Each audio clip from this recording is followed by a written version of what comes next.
பங்கெடுத்ததில் எனக்கு ரொம்ப ரொம்ப சந்தோஷம். என்கிட்ட இந்த ரிக்கரண்ட் ப்ரெக்னென்சி லாஸ் பற்றி எனக்கு எக்ஸ்பிளைன் பண்ணுங்கன்னு சொல்லும்போது எனக்கு என்ன தோணுச்சு அப்படின்னு நான் அதை எதோட சேர்த்து பார்த்தேன்னா, ஒரு அம்மாவுடைய கேர் அப்படின்ற மாதிரி தான் எனக்கு தோணுச்சு. இப்போ ஒரு பொண்ணு வந்து அந்த பொண்ணு என்ன சாப்பிட்டு என்ன வளர்ந்து எப்படி வளர்த்துனாங்கன்ற அந்த அம்மாவுக்கு தெரியும். அப்போ அந்த பொண்ணு அப்படி வளர்த்திருப்பாங்க. அதுக்கப்புறம் அந்த அம்மா வந்து அந்த பொண்ணு ப்ரெக்னென்ட் ஆனோடனே இதுதான் சாப்பிடணும், இப்படி தான் நிற்கணும், இப்படி தான் உட்காரணும், இந்த நேரம் நீ தூங்கணும் இப்படின்னு அந்த அம்மா வந்து அந்த பிள்ளையை கைட் பண்ணுவாங்க. அந்த கைடன்ஸ்லேயே அந்த பொண்ணுடைய வயத்தில் அந்த குழந்தை வளரும். அதுக்கப்புறமும் அந்த குழந்தை பிறந்ததுக்கப்புறமும் அந்த குழந்தைய வந்து இப்படி தான் தூக்கணும், இப்படி தான் வச்சுக்கணும், இங்கே தான் படுக்க வைக்கணும், குழந்தை இது சாப்பிடணும், நீ இதை சாப்பிடணும், இந்த நேரம் தான் நீ பால் கொடுக்கணும் இப்படின்னு அந்த அம்மா தான் மறுபடியும் அந்த குழந்தை வெளியே வந்ததுக்கப்புறமும் கைட் பண்ணுவாங்க. அந்த குழந்தையும் எப்படி உட்காரணும், அந்த குழந்தை எதை எப்படி பிடிச்சிக்கணும், எப்படி சாப்பிடணும், தன்னால் அதை சாப்பிட கற்றுக்கிற ஸ்டேஜ் வரைக்கும் அந்த அம்மா ஹெல்ப் பண்ணுவாங்க. யாரை நான் சொல்கிறேன்னா இந்த பொண்ணுடைய அம்மா, அந்த பாட்டி. ஸோ எனக்கு இந்த வண்ணம் கிளினிக் வந்து அந்த மாதிரி ஒரு ரோல் ப்ளே பண்ணுற மாதிரி எனக்கு தோணிச்சு அவங்க எனக்கு இதை விளக்கும் போது.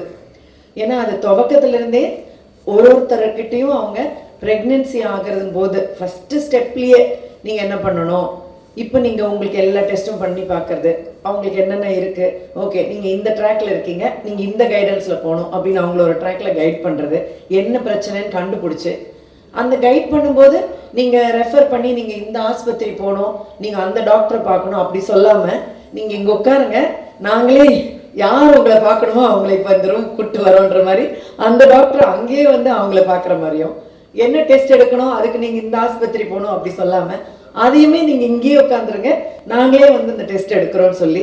ஸோ அப்போ என்னன்னா நம்மளுக்கு எல்லாமே ஒரு அம்மா, நம்ம கூடயே இருக்கிற அம்மா மட்டும்தானே அப்படி பண்ண முடியும். நம்ம வேற யாரும் வந்து நம்ம எல்லாம் அங்கங்கே போய் தேடி ஒரு டெஸ்ட் எடுக்கிறதும் எந்த டாக்டர் நல்ல டாக்டர்னு கண்டுபிடிச்சி போகிறதும் இந்த பயணம் இந்த கஷ்டம் அதெல்லாம் படாமல் நம்ம அம்மா இருக்காங்க, அவங்க சொல்கிறத நம்ம செஞ்சால் போதும், அவங்களே எல்லாம் நம்ம கைக்கே கொண்டு வந்துருவாங்க, அவங்களே எல்லாமே பார்த்துப்பாங்கன்ற மாதிரியே எனக்கு அவங்க சொன்ன விளக்கங்கள் எனக்கு அப்படி புரிஞ்சுது. ஸோ ஐ ஃபெல்ட் லைக் கம்ப்ளீட்டாக ஒரு இடத்துல எல்லாமே நாங்கள் கேர் பண்ணிக்கிறோம் அப்படின்னு சொல்கிறது எனக்கு ரொம்ப சந்தோஷமாக இருந்தது. ஏன்னா நிறைய பேருக்கு வந்து ஒரு பிரச்சனை இருக்குன்னே தெரியாது, அப்படி தெரிஞ்சாலும் அதை யார்கிட்ட போய் என்னன்னு கேட்கணும்னு தெரியாது, எந்த பிரச்சனைக்கு எங்கே போகணுன்னு தெரியாது. ஸோ இது எப்படி இருக்குன்னா ஆரம்பமே நீங்கள் ஆரம்பமே இங்கே வந்தீங்கன்னா உங்களுக்கு என்ன இருக்குது, என்ன செய்யணும், எப்படி உங்களுடைய அந்த ப்ரெக்னென்சிங்கிற பயணத்தை ரொம்ப ஹெல்த்தியாக எப்படி கொண்டு போகணும், உங்களுக்கு எந்த ஸ்ட்ரெஸ்ஸும் இல்லாமல் ஸ்ட்ரெஸ்ஸு பூரா நாங்கள் எடுத்துக்கிட்டு நாங்கள் உங்களை கம்ஃபர்டபுளாக சந்தோஷமாக அந்த பயணத்தில் கொண்டு போய் அருமையான ஒரு குழந்தைய நீங்கள் பெற்று உங்கள் கையில் அதை கொடுத்து லட்டு மாதிரி வீட்டுக்கு தூக்கிட்டு போங்க அப்படின்ற வரைக்கும் நாங்கள் செய்யணுன்றதுக்கு ஒரு பெரிய டீம் அவங்களுக்குள்ளேயே கொண்டு வந்து இந்த வண்ணம் கிளினிக் ஆரம்பிச்சிருக்காங்க அப்படிங்கிறது எனக்கு ரொம்ப ரொம்ப சந்தோஷமாக இருக்குது. ஏன்னா எல்லாருக்கும் இதுதான் தேவை, எல்லாமே ஒரு இடத்துல எங்களை பத்திரமா பார்த்துப்பாங்க. இப்போ என்கிட்ட கேட்கும்போது இப்போ அவங்க அந்த பேஷண்ட் ரெபேக்கா பேஷண்ட் சொன்ன மாதிரி யார் கேட்டாலும் இப்போ நமக்கு என்ன தோணுதுன்னா, நீங்கள் அங்கே போங்க அவங்க எல்லாமே பண்ணிக்கிறாங்களாம், எல்லாமே பார்த்துக்கிறாங்களாம், அப்போ அங்கேயே போய் நீங்கள் ஃபஸ்ட்லேருந்தே பார்த்துக்கோங்க அப்படின்னு சொல்கிறதுக்கு நமக்கு ரொம்ப சந்தோஷமாக ஒரு இடம் கிடச்சிருக்கே அப்படின்ற ஒரு சந்தோஷம் இருக்குது. So I really wish all the doctors all the best. ஏன்னா ஒரு டாக்டர் ஆகிறதுங்கிறதே ரொம்ப கஷ்டம், வெளியிலேருந்து பார்க்கும்போது தெரிய மாட்டேங்குது. என்னுடைய பெண்கள் 2 பேருமே இப்போ டாக்டர்ஸு, அதில் கரெக்டாக இந்த டிபார்ட்மெண்ட்லேயே சூட் ஆகிற மாதிரி என் பெண்கள் இருக்காங்கன்றது எனக்கு ரொம்ப பெருமையாக, அது ரொம்ப சந்தோஷமாக இருந்துச்சு. அவங்க அது ஒன்று சொல்லும் போதும் என்னுடைய பெரிய மகள் வந்து பீடியாட்ரிஷியன், என்னோட சின்ன மகள் வந்து கைனகாலஜிஸ்ட், அது ரொம்ப சந்தோஷமாக இருந்தது. ஓ 2 டிபார்ட்மெண்ட் தான் இது பண்ணுறாங்களா அப்படின்னு, இந்த வண்ணம் கிளினிக் பண்ணுறாங்களா அப்படிங்கிறதும் எனக்கு ரொம்ப சந்தோஷமாக இருக்கும். ஸோ இப்போ இந்த படிக்கும்போது என்ன பாடுபடுறாங்க இதெல்லாம் வெளியிலேருந்து பார்க்குறவங்களுக்கு தெரியாது. நான் அதை பார்த்து ஒரு டாக்டர் எவ்வளோ கஷ்டம், ஒரு ஸ்டேஜும் படிப்பு எவ்வளோ கஷ்டம். இன்னைக்கு வந்து என்னுடைய சன்னின்லாம் வந்து கண் மருத்துவர், அவர் ஆப்தமாலஜிஸ்ட். ஸோ அவர் இன்னைக்கு ஒரு கான்ஃபரன்ஸ்க்கு வந்திருக்காரு. காலையில் கிளம்புறாரு, டிஃபன் கொடுத்துட்டு இருக்கும்போது நான் இப்போ கிளம்பணும் இல்லை என்னை திட்டுவாங்கன்னாரு. எனக்கு ஒரு நிமிஷம் யோசித்தேன், திட்டுவாங்களா அப்படின்னு. பாருங்க எந்த ஸ்டேஜ்லேயும் திட்டுவாங்கன்னு பயப்படுறாங்க பாருங்க. ஸோ அது மற்றவங்களுக்கெல்லாம் இது தெரியல, சின்ன சின்ன வேலை செய்கிறவங்க கூட அவங்களுக்கு இது புரிய மாட்டேங்குது. எவ்வளோ பெரிய டாக்டர் திட்டுவாங்கன்னு பயந்து ஓடுறாங்க. ஸோ அது வந்து அவங்க மேலே அவ்வளோ கஷ்டங்கிறது கண்ணால் பார்க்கும்போது எனக்கு தெரியுது. ஸோ இவ்வளோ கஷ்டப்படுறவங்க, இவ்வளோ படிக்கிறவங்க எந்த தப்பும் பண்ண மாட்டாங்க, நம்பி அவங்க கிட்ட உட்காந்துக்கலான்ற ஃபீலெல்லாம் எனக்கு இப்போ இன்னும் நிறையா ஆயிடுச்சு. So I really wish all the doctors God's grace, கடவுளுடைய, ஏன்னா எல்லாத்துக்கும் பின்னாடி கடவுளுடைய ஒரு ஆசீர்வாதம் கண்டிப்பாக வேணும். அதை தான் கைராசிங்கிறாங்க. ஸோ அதுதான் அந்த ஆசீர்வாதம். ஸோ எல்லா டாக்டர்ஸ்க்கும் இந்த வண்ணம் கிளினிக்கில் கடவுளுடைய ஆசீர்வாதம் நிறைய இருக்கணும். அவங்க இன்னும் நிறைய பேருக்கு இந்த மாதிரி குழந்தை இறந்து போகிற பேரண்ட்ஸ்க்கு, கஷ்டங்கள் வரவங்களுக்கு நிறைய இந்த மாதிரி அற்புதங்கள் செஞ்சு நிறைய தாய்மார்கள் அருமையாக குழந்தை பெற்றெடுத்து இதில் மன கஷ்டங்கள் இருக்கும் இல்லையா, அதையும் இவங்க கவுன்சில் பண்ணி சமாதானம் பண்ணி பேசி சந்தோஷத்தை கொடுக்குறாங்கன்றது அதை விட பெரிய சந்தோஷம். நம்ம சும்மா ஒரு ட்ரீட்மெண்ட் கொடுக்குன்னா அது பத்தாது. ட்ரீட்மெண்ட்னால மட்டும் எல்லாமே சால்வ் ஆகாது. மன நிம்மதி, நம்ம கொடுக்குற வார்த்தைகள், நம்ம பேசுகிற வார்த்தைகளில் கிடைக்கிற ரீஅஷூரன்ஸ், ஓ பரவாயில்ல அப்போ இப்படியெல்லாம் செய்வாங்க போல அப்படின்னு கொடுக்குற அந்த வார்த்தை, இதெல்லாமும் டாக்டர்ஸ்க்கு கடவுள் கொடுக்குற ஒரு பெரிய வரப்பிரசாதம். அவங்க பேசுறதால பேஷண்ட்ஸ் வந்து அவங்க மேலே நம்பிக்கை வர்றது. ஸோ இந்த எல்லா அருளும் கடவுள் இவங்க எல்லாருக்கும் கொடுக்கணும் அப்படின்னு நான் வேண்டிக்கிறேன். I wish all the doctors all the best. And வண்ணம் கிளினிக் ஒரு பெரிய லெவலில் ஃப்ளரிஷ் ஆகி நிறைய பேருக்கு இதால் குழந்தை பிறந்து எங்கே எல்லா இடத்துலையுமே உங்களை பற்றி பேசணும், அந்த வெற்றி நீங்கள் பல லெவலில் அடையணும்னு நான் வாழ்த்துறேன். அண்ட் இந்த ஃபங்க்ஷனுக்கு என்னை இன்வைட் பண்ண மாதங்கி மேம்க்கு தேங்க்யூ வெரி மச். அண்ட் என்ன ரொம்ப சந்தோஷமாக இருக்குது, இவ்வளோ ஒரு நல்ல காரியத்துக்கு நம்ம வந்திருக்கோமே அப்படிங்கிறதுல எனக்கு ரொம்ப சந்தோஷம். ஸோ நிறைய பேருக்கு நிறைய நல்லது நடக்கணும்னு வாழ்த்துறேன்.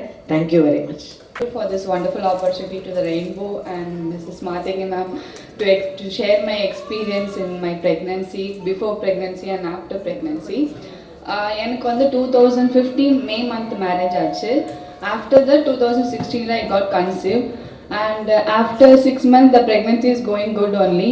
After that 5th month scan பண்ணும்போது பேபிக்கு வந்து கிளிஃப் லிப் பேலட் இருக்கு, ஸோ நம்ம இதை அபார்ட் பண்ணணும், ஹார்ட் ப்ராப்ளமும் இருக்குது, ஸோ 1.5 இயர்ஸ்க்கு அப்புறமா வந்துட்டு பேபி இருப்பாங்கன்னு தெரியாதுன்னு சொன்னேன். ஸோ ஓகே, நாங்கள் வந்து காவேரி ஹாஸ்பிட்டல் அங்கே இங்கே ரெண்டு எக்ஸ்பீரியன்ஸ் டாக்டர்ஸோட ஒப்பீனியன்ஸ் கேட்டோம். ஸோ நாங்கள் வேறு வழி இல்லாமல் அபார்ட் பண்ணிட்டோம் பேபியை. So it was around 21 weeks அப்போது. ஸோ 2016 அகெயின் ஆஃப்டர் 8 monthsக்கு நான் ரொம்ப ஸ்ட்ரெஸ் ஆகி மைண்ட் லெவலில் ரொம்ப பேபியே வேண்டாம், ஏன் இப்படி இருக்குது, ஜெனட்டிக், நிறைய டாக்டர்ஸ் சொன்னது என்னென்னா ஜெனட்டிக் ப்ராப்ளமாக இருக்கும் அப்படின்னு சொன்னாங்க. ஆஃப்டர் தட் நான் அதுலேருந்து கொஞ்சமாக வெளியில் வந்து ஆஃப்டர் 8 monthsக்கு அப்புறம் again I got pregnant without knowing. So அப்போ வந்து பார்த்தீங்கன்னா கன்ஜாயின்ட் ட்வின்ஸ் இருந்தாங்க அங்கே. அதில் ஒரு பேபி நல்லா ஃபார்ம் ஆகிருந்தாங்க, ஒரு பேபி ஹாஃப் தான் ஃபார்ம் ஆகிருந்தாங்க. ஸோ ஒரு பேபிக்கு லெக் இல்லை, ஒரு ஹார்ட்டில் ஃபங்க்ஷன் ஆகிட்டு இருந்தாங்க. ஸோ அகெயின் வந்து அடாப்சி பண்ணிடலாம் இதை அப்போ வந்து 11 வீக்ஸ் ப்ரெக்னன்சி. ஸோ இதை வந்து நேச்சுரல் டெலிவரி பண்ணி அடாப்சி ட்ரை பண்ணி பார்க்கலாம். ஸோ அப்போ வந்து நம்ம கண்டுபிடிக்கலாம் ரெண்டுத்துக்கும் ஏற்ற மாதிரி அப்படின்னு சொன்னாங்க. ஸோ அகெயின் வேறு வழி இல்லாமல் நாங்கள் அதையும் அண்டர்கான் பண்ணி நேச்சுரலாக அதை டெலிவர் பண்ணி அந்த பேபியை அடாப்சி பண்ணோம். ஸோ ஃபர்ஸ்ட் ப்ரெக்னன்சிக்கும் செகண்ட் ப்ரெக்னன்சிக்கும் எந்த டிஃப்ரென்ஸுமே இல்லை, எதுவுமே கண்டுபிடிக்க முடியல, ரெண்டுமே டிஃப்ரெண்ட்டாக தான் இருக்குது அப்படின்னு சொன்னாங்க. ஸோ ஆஃப்டர் தட் நான் மைண்ட் லெவலில் நானும் என் ஹஸ்பண்டும் ரொம்பவே வந்து ஸ்ட்ரெஸ் ஆக ஆரம்பித்தோம். எங்களுக்குள்ள ப்ராப்ளம்ஸ் வர ஆரம்பிச்சது. ஸோ வெளியே வந்து எங்களால் ஃபேஸ் பண்ண முடியல, யாருமே என்ன ப்ராப்ளம் தெரியலேன்னு சொல்லி எங்களுக்குள்ளேயே இருந்துச்சு. ஒரு கட்டத்தில் எங்களுக்கு பேபியே வேண்டாம் அப்படின்னு நாங்கள் முடிவு பண்ணிட்டோம். ஸோ அப்படியே போயிட்டு இருந்துச்சு எங்கள் லைஃப் ஒரு 4 years. 2 years பேக் நான் நிறைய பேர் சொல்லி கேட்டது வந்து ரெயின்போ போயேன், உனக்கு வந்து நல்லா சக்ஸஸ் ஆகும், ரெயின்போ போயேன், குழந்தையே பிறக்காது அப்படின்னு சொன்னவங்களுக்கு ட்வின்ஸ் பேபி பிறக்க வச்சாங்க, அங்கே போய் பாருன்னு நான் கேட்டது ரெயின்போ ஹாஸ்பிட்டல் பற்றி மட்டும்தான். ஸோ ஓகே, ஒரு கட்டத்தில் என் ஃப்ரெண்ட் வந்து என்னை ரெஃபர் பண்ணான். அவளும் இங்கே தான் டெலிவர் பண்ணா, மேம் தான் அவளுக்கு டெலிவர் பண்ணாங்க. 2 boys இப்போ இருக்காங்க அவளுக்கு. சரி ஓகே, போய் தான் பார்ப்போமே அப்படின்னு சொல்லிட்டு ஒரு சான்ஸ் மேம் கிட்ட மாதங்கி மேம் தான் வேணும்னு சொல்லி நான் வந்தேன். ஆஃப்டர் தட் மேம் எங்களோட ஹிஸ்ட்ரி எல்லாமே கேட்டாங்க. எந்த இடத்துலையுமே வந்து எனக்கு ஒரு அவங்க கிட்ட நான் அப்பாயின்மெண்ட் வர வர வர வர என்னோட ப்ராப்ளம்ஸ் என்னன்னு எனக்கு புரிய வச்சாங்க. நான் அவங்க கிட்ட வரும்போது சிவியர் பிசிஓஎஸ் ப்ராப்ளமா அண்டர் ப்ரெஷர்ல ஸ்ட்ரெஸ்ல வெயிட் அகெயின் அதிகமாகி நான் வந்தேன். அப்புறம் ஃபாலிகுலர் ஸ்டடி பண்ணாங்க. உனக்கு இதுதான் பிரச்சனை, உன்னோட பாடியை நீ டயட் பண்ணணும், நீ இதுதான் இப்படி சாப்பிடணும், medicine. Apart from that ma'am எனக்கு என் உடம்பை பற்றி ஃபுல்லாகவே புரிய வச்சாங்க. என்ன எனக்குள்ளே இருக்குது, நான் எதை எடுத்துகிட்டு வெளியே போடணும், எதை நான் கேஷுவலாக எடுத்துக்கணும், சோஷியலில் நான் வெளியே பப்ளிக்கை எப்படி நான் முதல்ல ஃபேஸ் பண்ணணும், எல்லாமே இப்போ தான் உனக்கு மேரேஜ் ஆகிருக்கு அப்படின்ற லெவல் வரைக்கும் நீ யோசி அப்படின்னு சொல்லி மேம் எனக்கு ஃபுல் கைடன்ஸ் பண்ணாங்க. அப்படியே போயிட்டு தான் இருந்துச்சு 1 இயர். அப்போவுமே எனக்கு என்ன இது 1 இயர் ஆகுது, எதுவுமே இன்னும் இம்ப்ரூவ்மெண்ட்டே இல்லையே, சரி ஓகே இன்னுமே மைண்ட் லெவலில் நான் இன்னும் ரெடி பண்ணவே ஆரம்பித்தேன். மேமும் எனக்கு அடுத்தது வர வர வர இன்னுமே எனக்கு அந்த டயட் பற்றியும் இந்த பாசிட்டிவாக ரிவ்யூஸ் கொடுத்துட்டே தான் வந்தாங்க. திடீர்னு பார்க்கும்போது எனக்கு ஸ்கிப் ஆயிடுச்சு பீரியட். இந்த லாஸ்ட் May 2025 எனக்கு பீரியட் ஸ்கிப் ஆச்சு. அப்போ நான் உண்மையாகவே பயந்தது என்னன்னா திருப்பியும் எனக்கு ஹார்மோன் ப்ராப்ளம் வந்துருச்சுன்னு பார்த்தேன். பட் ஆனால் அன்ஃபார்ச்சுனேட்டாக நான் நினச்ச மாதிரி நான் நேச்சுரல் கன்செப்ஷன் ஆனேன் அந்த இடத்துல. நிஜமாக சொல்கிறேன், இது கண்டிப்பாக டயட் அண்ட் மேமோட எக்ஸ்பீரியன்ஸ் எல்லாமேனால எனக்கு கண்டிப்பாக நேச்சுரல் கன்செப்ஷன் நான் நினைக்காத ஒன்று என் லைஃப்பில் நடக்குமா, இல்லை நம்ம ட்ரீட்மெண்ட் தான் போகணும், IVF தான் போகணும்னு நினச்சிட்டு இருந்தேன். என் மைண்டுக்கு மேம் கொடுத்தது, இந்த ரெயின்போ ஹாஸ்பிட்டல் கைட் பண்ணது கொடுத்த கிஃப்ட் நேச்சுரல் கன்செப்ஷன். நான் கன்சீவ் ஆனேன். எல்லா என்னோட ஸ்கேன்ஸ் எல்லாமே ப்ராப்பராக இதுதான். இந்த குரோமோசோம் டெஸ்ட்லேருந்து எல்லா டெஸ்ட்டுமே மேம் எடுத்தாங்க. ஒவ்வொரு வாட்டி ஸ்கேனுக்கு நான் பயப்படுவேன். பட் ஆனால் ஸ்கேன் ரூம் விட்டு வெளியே வரும்போது நான் ஹாப்பியாக தான் வெளியே வந்தேன். Jan 2 நான் பாய் பேபி டெலிவரி பண்ணேன். ஸோ இது வந்து என்னோட experience in Rainbow. And thanks to Mathangi ma'am. நான் இப்போ நிறைய பேருக்கு ரெஃபர் பண்ணுறதுனால இந்த ரெயின்போ ஹாஸ்பிட்டலுக்கு நானே இப்போ என் ஃப்ரெண்ட்ஸ்க்கு ரெஃபர் பண்ணேன், இந்த மேம் ரெஃபர் பண்ணேன். பெஸ்ட் டாக்டர்ஸ் இங்கே இருக்காங்க. இதனால நான் என்ன இங்கே பப்ளிக்கு சொல்ல வரேன்னா, இந்த ரெயின்போவில் நமக்கு வெளியே நினைப்பாங்க ஃபெசிலிட்டி இல்லையே என்ன பண்ணுறதுன்னு நினைப்பாங்க. ஆனால் இந்த ரெயின்போவில் எல்லா ஃபெசிலிட்டியுமே இருக்குது. நீங்கள் இங்கே வந்து யூஸ் பண்ணீங்கன்னா ஜெனட்டிக்காவும் சரி, குரோமோசோம் அப்நார்மலிட்டிஸும் சரி, என்ன பிரச்சனையும் முன்னாடியே கண்டுபிடிச்சி கண்டிப்பாக ஒவ்வொருத்தரும் பாசிட்டிவ் சக்ஸஸ்ஃபுல் ப்ரெக்னன்சியில் இந்த ஹாஸ்பிட்டலுக்கு கண்டிப்பாக வெளியே போக முடியும். ஸோ எல்லாரும் மேம் டாக்டர்ஸ் சொன்ன மாதிரி தாய்மைன்றது வந்து ஒரு பெரிய வரம். அந்த வரத்தை இப்போ நான் வந்து என் கையில் பேபியோட நான் வச்சுட்டு இருக்கேன். இதில் நான் ரொம்ப தேங்க்ஃபுல்லாக ஃபீல் பண்ணுறேன். Thank you so much. ஸோ இப்போ நிறைய பேர் வந்து ரிலேஷன்ஸில் மேரேஜ் பண்ணுறாங்க. அந்த மாதிரி வரும்போது ஜெனட்டிக் ப்ராப்ளம்ஸ் இருக்கிறதுக்கான வாய்ப்புகள் ரொம்ப அதிகம். ஆனால் அதுக்காக வந்து ஜெனட்டிக் ப்ராப்ளம் மேரேஜ் ரிலேஷன் பண்ணாதான் வரும் அப்படிங்கிறதும் கிடையாது. ரிலேஷனில் இல்லாமல் மேரேஜ் பண்ணாலும் ஜெனட்டிக் ப்ராப்ளம்ஸ் வரலாம். நம்ம மக்களிடையே என்ன ஆட்டிடியூட்னா, நான் நல்லா தானே இருக்கேன், அதனால என் குழந்தைக்கு ஜெனட்டிக் ப்ராப்ளம் இருக்கிறதுக்கான வாய்ப்பே இல்லை அப்படிங்கிற டினையல் வந்து ரொம்ப அதிகமாக இருக்குது. ஸோ பேரண்ட்ஸ் வந்து பார்க்குறதுக்கு ஆரோக்கியமாக இருந்தாலும் அவங்க சில ஜெனட்டிக் ப்ராப்ளம்ஸ்க்கு கேரியராக இருப்பாங்க. கேரியர்னா அவங்களுக்கு அதனால பாதிப்பு இருக்காது. ஆனால் அவங்க ஒரு குழந்தைய உருவாக்கும் போது தாய்க்கும் ஃபாதருக்கும் சேர்ந்து இருக்கிற ஜெனட்டிக் ப்ராப்ளம் குழந்தைக்கு மேஜர் ப்ராப்ளமாக இருக்கலாம். இதோட ஸ்க்ரீனிங் வந்து நம்ம ஐடியலாக ப்ரெக்னென்சிக்கு முன்னாடியே பண்ணினோம்னா எத்தனை % அந்த பேபி அஃபெக்டாக இருக்காங்க ரிஸ்க்குங்கிறத நம்ம துல்லியமாக சொல்ல முடியும். ஜெனட்டிக் ப்ராப்ளம்க்கு வந்து ட்ரீட்மெண்ட் கிடையாது, அதை நம்மளால் மாற்ற முடியாது. ஆனால் 13 வாரத்திலேயே அது இருக்கா இல்லையா அப்படிங்கிறத கண்டுபிடிக்கும் போது லேட்டாக திடீர்னு சர்ப்ரைஸ் ஆகி ஒரு 28 வாரத்தில் புது ப்ராப்ளம் கண்டுபிடிக்கும் போது அந்த தாய்க்கு வந்து ரொம்ப ஹார்ட் பிரேக்கிங்காக இருக்கும். ஸோ 13 வீக்ஸ்லேயே இருக்கா இல்லையான்னு கண்டுபிடிச்சிட்டோன்னா இல்லை அப்படிங்கும்போது பீஸ்ஃபுல்லான ஜேர்னியை நம்மளால் கொண்டு போக முடியும். ஸோ வி ரெக்வஸ்ட் என்னென்னா, ஜெனட்டிக் டெஸ்ட்டை ப்ரெக்னென்சியில் செய்யறதுக்கு பதிலாக பிஃபோர் ப்ரெக்னென்சி நம்ம இதை செஞ்சோம்னா it will be very useful to identify யாருக்கு எவ்வளோ % பிரச்சனை வரும் அப்படிங்கிறதும். இப்போ அட்வான்ஸ்மெண்ட்டில் நிறைய டெஸ்ட் வந்திருக்குது. அண்ட் முன்னாடியை விட இப்போ they are more cost effective. அதனால ஸோ ஜெனட்டிக் ப்ராப்ளம்ஸ் இருக்கிறது இல்லை அப்படின்னு மறுக்கிறத விட அதை தெரிஞ்சுக்கிட்டு அதுக்கான சொல்யூஷன்ஸ் போகிறது தான் நல்லது. எல்லாத்துக்குமே IVF pregnancy is not a solution. சில ஜெனட்டிக் ப்ராப்ளம்ஸ்க்கு நான் இப்போ காமிச்ச மாதிரி IVF may be a solution. மிச்சவங்களுக்குலாம் வந்து we can only diagnose and if there is not a problem we can successfully continue the pregnancy. நம்ம இப்போ வந்து போதை கலாச்சாரம் வந்து அதிகமாக ஆயிட்டு இருக்கு. இதனால தாய்மைக்கு ப்ராப்ளம் எதுவும் இருக்கா? எப்படி ஜென்ரலாகவே வந்து சிகரெட் ஸ்மோக்கிங், ஆல்கஹால், போதைப் பொருட்கள் இது எல்லாமே உடம்புக்கு கெடுதி. அது ப்ரெக்னென்ட் மதர்ஸ்ன்னு இல்லை, லேடிஸ்ன்னு இல்லை, எல்லாருக்குமே சொசைட்டியில்.